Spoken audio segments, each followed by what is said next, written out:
And so our third gospel value that we're looking at for Christian Education Week is the concept of love. And so when we think of love, what do you think of, Father?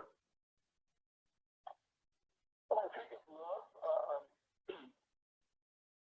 love, I think of the example that we have in Jesus, of course.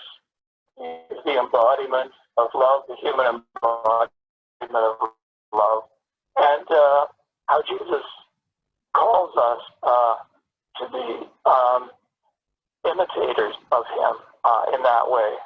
So he is the great teacher of the ways of love, and we are called as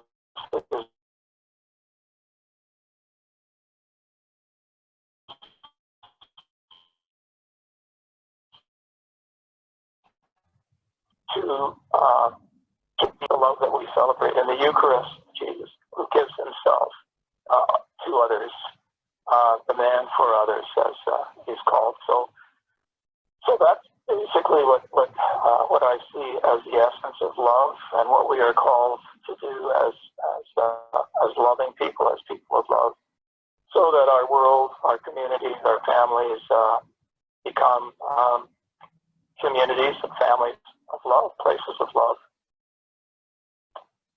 And so can you think of some ways that people can show love to one another during this time?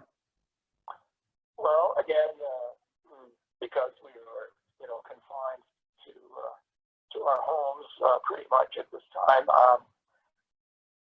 and because there are certain stresses that we're dealing with, trying to maintain a level of kindness towards each other, trying to exercise patience, which is a huge virtue at this particular time, I think is a beautiful way of exercising love. I know that I have spent a lot of time on the telephone, receiving calls, calling people I haven't spoken to in a while, trying to connect with parishioners, and people trying to connect with me, and I'm very touched by that. So I would encourage people, if they have the opportunity, to do the same thing, to try to maintain a kind of a ministry of the telephone, so that they can connect with people who are close to them, and who would appreciate a call. The sense of isolation that we're feeling right now, it can be very difficult to cope with, and so one of the ways of breaking through that is simply to pick up the telephone and give people a call. Thank you very much. You're welcome.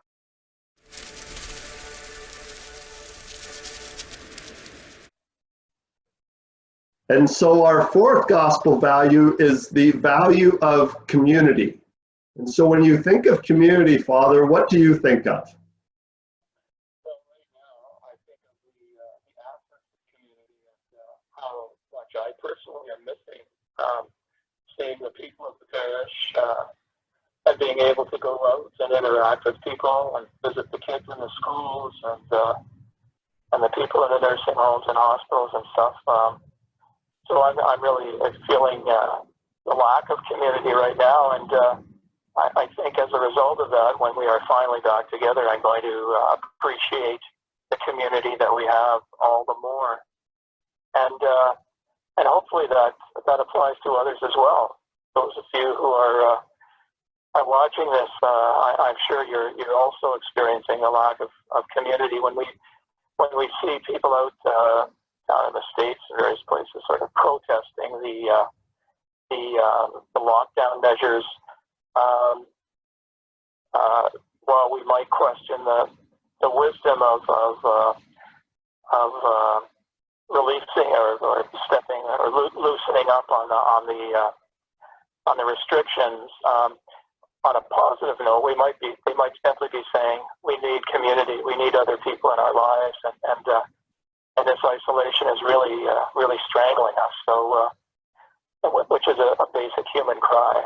So, community goes to the heart of what it means to be a human being, and we're all enriched by it for sure. So we need community, and we're suffering through a lack of community.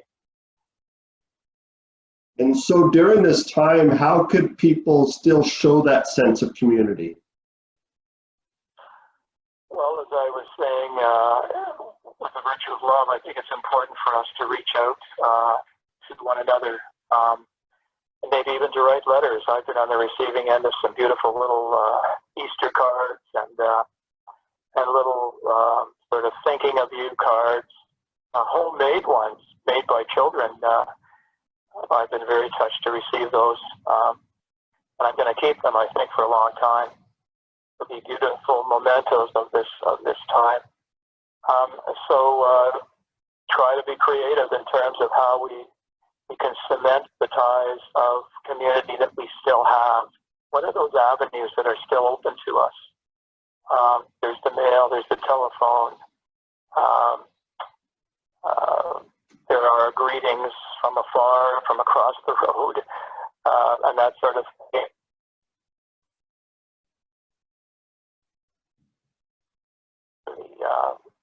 The option of being of service to people who perhaps can't get out to get their groceries. I'm seeing that in the parish right now. So people are helping others in that way. So a great way to develop community and to break down those walls of isolation. In the spirit of the gospel, really, that's what Christ is calling us to do. To be people for others, and to put our needs perhaps second and the needs of others first. Thank you very much.